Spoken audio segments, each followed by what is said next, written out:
Ashland city leaders are considering taxing medical marijuana. They say they're also looking into a recreational pot tax just in case it becomes legal.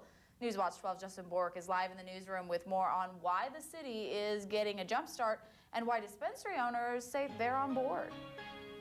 Well, the City Council floated around the idea of a marijuana tax after looking at Washington and Colorado. Now they've directed their city attorney to draft an ordinance that looks at both recreational and medical marijuana taxes, and some dispensary owners say they're all for it. Paul Ash scans the shelves at Puff's Smoke Shop as he waits for a bud tender to make her way over. So this one's a great indica right here. Patients like Ash are already paying a premium for that retail experience. Now they're being asked to consider another. I would not mind paying the extra to have that security and that sense of knowing where it's from, who the people are, and especially, supporting the business in town. A facility like Puff's can sell tested medicinal quality marijuana for $15 a gram.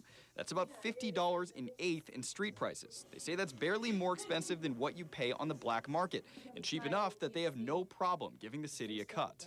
It's not going to the state, it's not going to the county, it's going right to the city of Ashland to be used in the city of Ashland. And the majority of the city council agrees, with a caveat. We want to be reasonable about how much we're taxing and very clear about where the revenue is going to go. In order to do that, the council has directed the city attorney to consider the options. That includes a tax on growers, as well as a sales tax based on their already successful meal tax.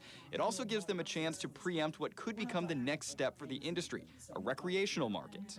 It's minimal kind of work, and let's get it out there just as a precaution, because we don't want to be behind the 8 ball when it does pass, and I think it will pass. And while even a draft ordinance is months away, patients are already thinking about how much they're willing to pay to bring marijuana from the underground into the community.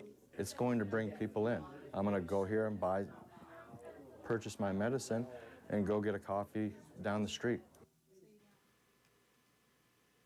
Now, while the idea of a marijuana tax does have the majority support in the council, it does not have unanimous support. One council member, Dennis Slattery, says he opposes the idea of taxing a medicine that patients need to survive. Many of the council members agree with that, but still want a minimal tax. And of course, still very early in that process. It's a very long way off. Live in the newsroom, Justin Bork, Newswatch 12.